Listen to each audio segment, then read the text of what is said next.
Vamos a comenzar ahora con el tema de sepsis neonatal. Bueno, para comenzar, tenemos nuevamente nuestra lista de enunciados, del cual tenemos que buscar el incorrecto. Entonces, ¿será que el 2% de fetos adquieren una infección intrauterina? ¿Será que la sepsis neonatal se define como situación secundaria a invasión y proliferación de bacterias, hongos o virus? ¿Será que la sepsis nosocomial se define como infección que ocurre luego de las 48 horas de internación?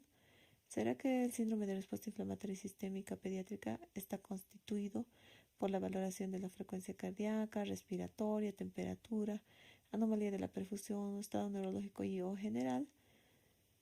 O uno de los factores que dificultan el diagnóstico de sepsis neonatal es la signo-sintomatología materna. Esto vamos a ir viéndolo en adelante. A manera introductoria, pese a que ya hay nueva tecnología, adelantos asistenciales, nuevos estudios que se hayan realizado, medicamentos y todo, todavía sigue siendo un tema de alta relevancia por la morbilidad y la mortalidad que tiene, ¿ya? Y sí, hasta el 2% de los fetos adquieren una infección intraútero y hasta el 10% de los neonatos sufren de infección durante el primer mes de vida. Tenemos varias definiciones, ¿no? En diferentes lugares del mundo, ¿no? Según el Journal of Pediatrics, está definida la sepsis como un síndrome o signo-síntoma de infección sistémica probada o sospechada.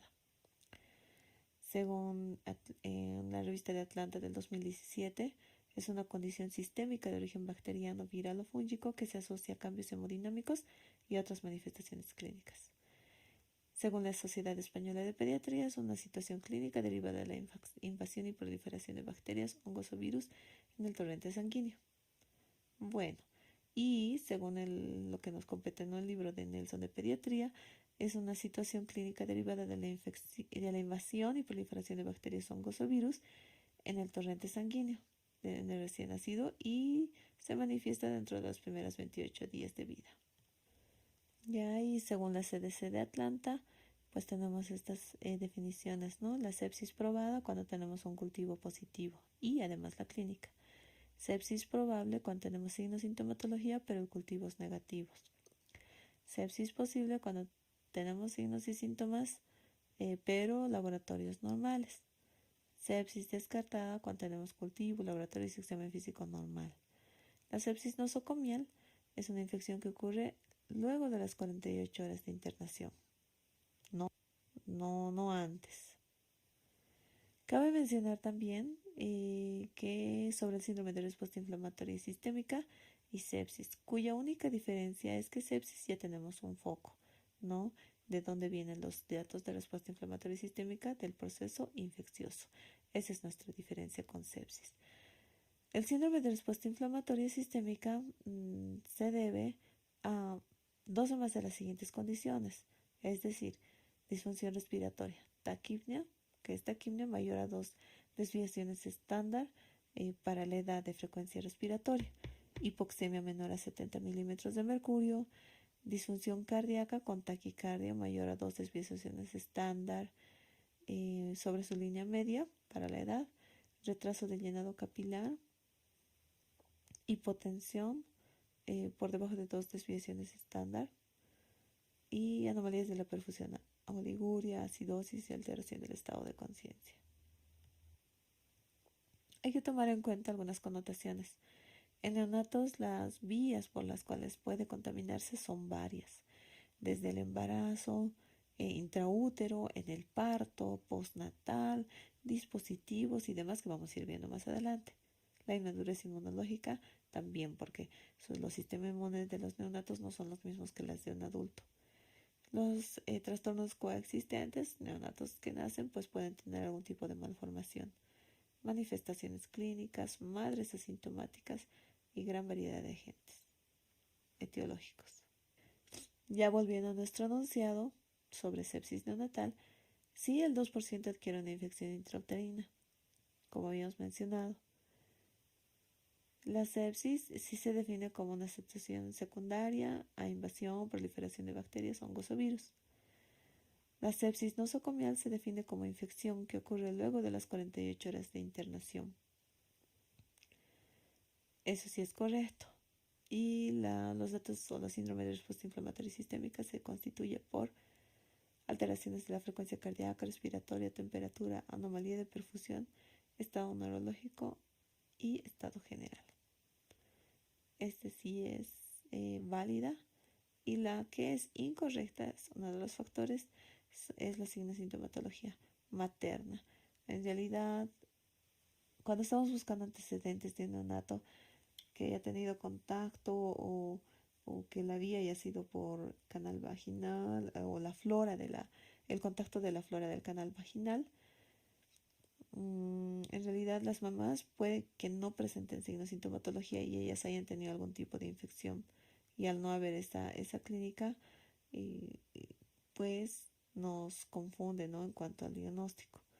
Por eso es que los factores que dificultan no es la sintomatología materna, porque básicamente pueden no presentar sintomatología. Aquí tenemos los factores que influyen en el equilibrio entre salud y enfermedad de los recién nacidos expuestos a patógenos, ¿ya? Primero, tenemos un neonato con salud, un neonato mayor a 37 semanas a término, es que no hay antecedente de rotura prematura de membranas, o si es que hay, pero que sea menos de 12 horas, sin enfermedad subyacente, con formación pues todavía en transición de los anticuerpos, los microorganismos son menos virulentos y la inoculación es baja.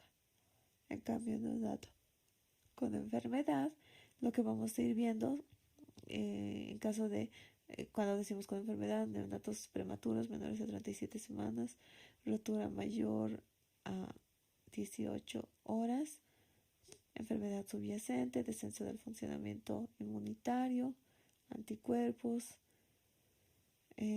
uso de dispositivos extracorpóreos, no ventilación, catéteres y demás. Entonces, como ya íbamos mencionando, la inmadurez del sistema inmune, el paso reducido de inmunoglobulina G, la disminución de la presentación de citoquinas y las células todavía en formación, la exposición al tracto genital de la madre en el nacimiento. Podría haber alguna infección por vía ascendente, parto prematuro o colemnionitis. Y otros factores de riesgo a nivel del parto: traumatismos de piel, vasos, scalp, traumas de la vía del nacimiento, ¿no? Procedimientos invasivos, ¿no? Cualquier aplicación de dispositivos extracorpóreos pues son sí o sí un factor de riesgo. Ya en la etapa postnatal, lo que nos da un poco de orientación de la patología o la causa es otros neonatos colonizados, ausencia de bioseguridad, escasez del personal, pobres defensas de la superficie y la presión antibiótica. Ahora, ¿cuál es la patogenia de la infección intrauterina? ¿Ya? Primero, tiene que haber infección materna y puede que en este caso la mamá no tenga signos de sintomatología. Como hay infección materna, hay invasión hematógena, ¿ya? Dentro de esta invasión hematógena puede haber nuestra infección fetal. Luego, que van a tener efectos sobre el crecimiento o la viabilidad. O la viabilidad en el sentido de, dependiendo de la edad gestacional en la que se contrae la enfermedad, ¿no? Si a menor edad, mayor probabilidad de producirse un aborto, ¿ya? Luego, tenemos nuestra invasión hematógena. Si no hay infección placentaria o fetal, porque puede no que no tenga, y sin embargo pueda no tener efectos sobre la viabilidad o crecimiento del neonato. Eso sería lo ideal, porque eventualmente o la mayoría suele pasar así. Por otro lado, existe posteriormente a la invasión hematógena, puede haber infección placentaria, y si es que no existiera esto, pues no hay infección fetal. Cabe mencionar que siempre tomamos en cuenta la edad gestacional ¿no? Tomando en cuenta la edad gestacional, pues ya vemos las otras patologías. Entonces, dentro de ella, nuestro tratamiento es la erradicación de la infección, ¿ya? Y poder disminuir cualquier secuela de la misma. Ahora, existe la infección de comienzo tardío que se puede transmitir por algún contacto directo de algún dispositivo, la comunidad o la misma leche materna. Hablando de la patogenia de la infección ascendente, primero tenemos una infección amniótica, ¿ya? Posteriormente puede haber la aspiración que nos va a causar neumonía o la ingestión que nos va a colonizar el tracto digestivo y por ende va a formar invasión, bacteremia y bueno, ambos podrían desencadenar secreciones vaginales.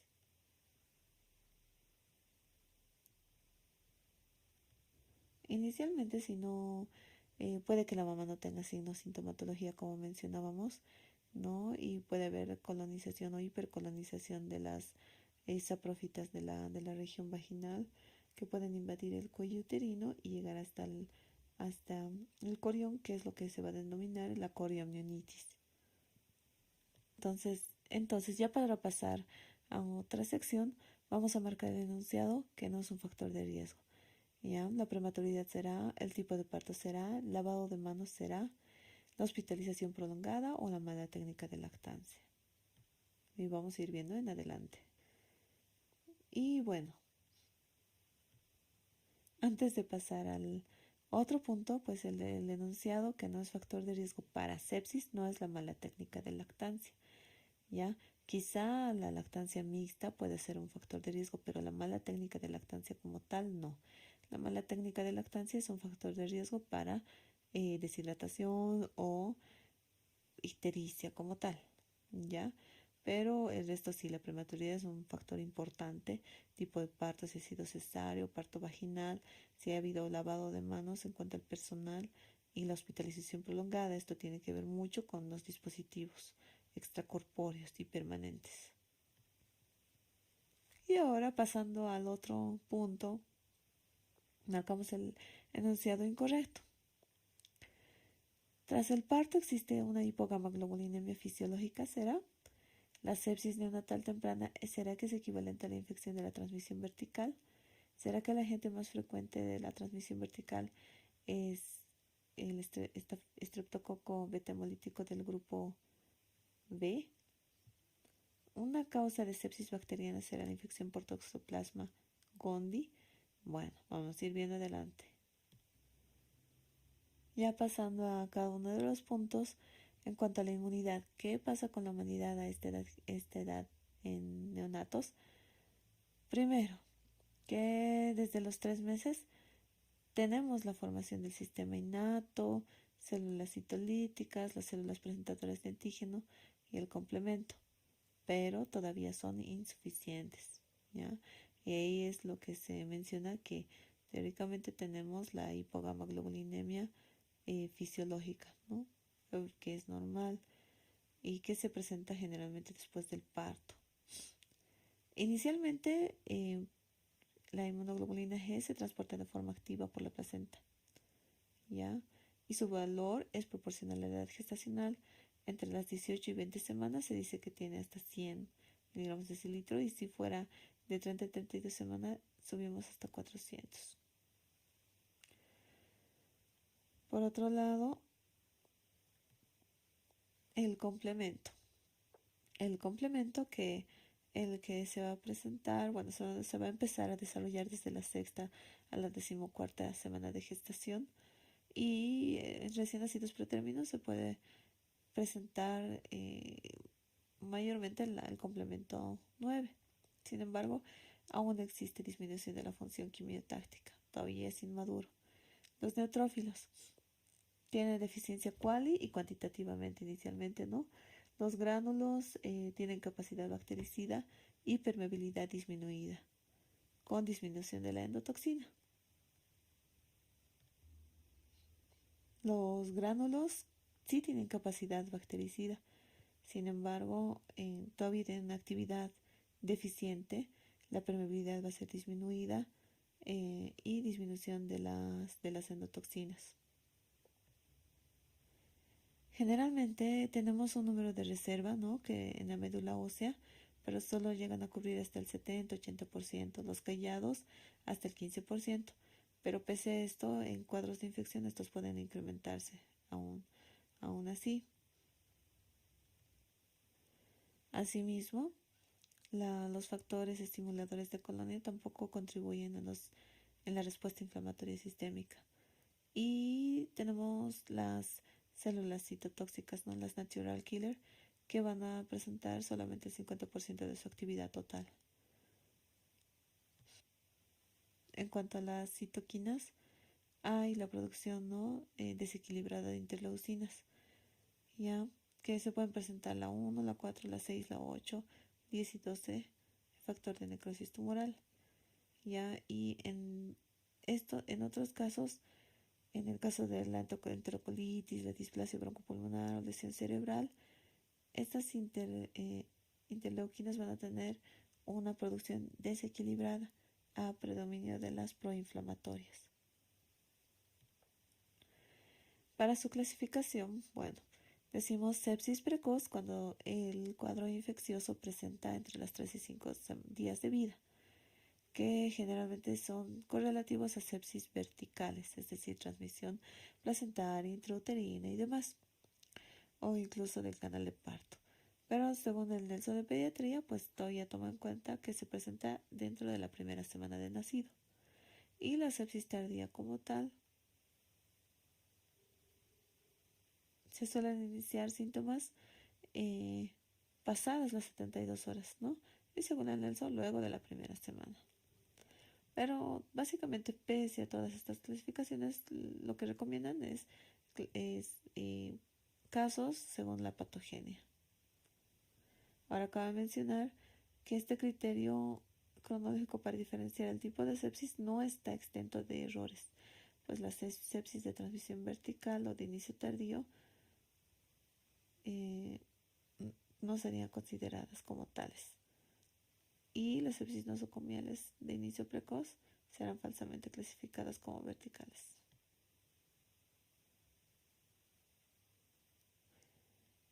Ya pasando a los agentes de acuerdo al momento de la adquisición, tenemos en cuanto a una infección transplacentaria, pueden ser generalmente virales, citomegalovirus, Mycobacterium tuberculosis, Treponema pallidum, virus de la rubiola, herpes simple y demás. Por otro lado, en cuanto a causas perinatales, bacterias anaerobias, intestinales, clamidia, citomegalovirus, etc. Y las postnatales que pueden ser entre virales y demás, ¿no? Las adenovirus, bacterias intestinales, cándida, Mycobacterium tuberculosis, paragripal, pseudomonas y bueno, etcétera. Lo que sí, los primeros causantes de sepsis de transmisión vertical son el Streptococcus beta hemolítico del grupo B, Escherichia coli y Listeria monocytogenes. Cabe mencionar que cuando tenemos datos concisos de la madre con infección y justamente se esté produciendo el nacimiento, entonces se puede administrar los antibióticos intraparto, ya que básicamente el enfoque que tienen, ¿no? Es el estreptococo del grupo B, ¿ya? Y básicamente se le pone pensando en este agente, ¿no? No disminuye las tasas de sepsis según lo que han hecho estudios y otros microorganismos pueden no presentar, o sea, respuesta después de la administración intraparto. En prematuros es más frecuente que se presente, ¿no? La probabilidad es de entre 3 a 10 veces más en prematuros que en términos. La presencia de infección del parto, intraamniótica, disfunción inmunitaria o uso de dispositivos. Hablando de las infecciones hospitalarias, ya básicamente esto es por las estancias prolongadas, más neonatos prematuros, ¿no? En UCIN puede haber por uso o no de dispositivos extracorpóreos intubados, sondas orogástricas, procedimientos, ¿no? Para toma de líquido cefalorraquídeo, para punción suprapúbica y demás, estancia prolongada. Entonces todavía, bueno, fuera de todo eso, todavía se ha eh, recomendado que el lavado de manos aún es eficaz para reducir este tipo de infecciones. ¿Ya? ¿Y cuáles son los agentes que están relacionados, ¿no? Las infecciones intrahospitalarias, el estafilococcus aureus, epidermidis, hemófilos influenza, streptococos y bueno, etcétera. Bueno, y en casos de infecciones neonatales no bacterianas, ¿cuáles son las causas? Pueden ser micoplasma, ureaplasma, hongos cándida, malassezia, protozoos plasmodios, toxoplasma, trypanosoma cruzi y los virus.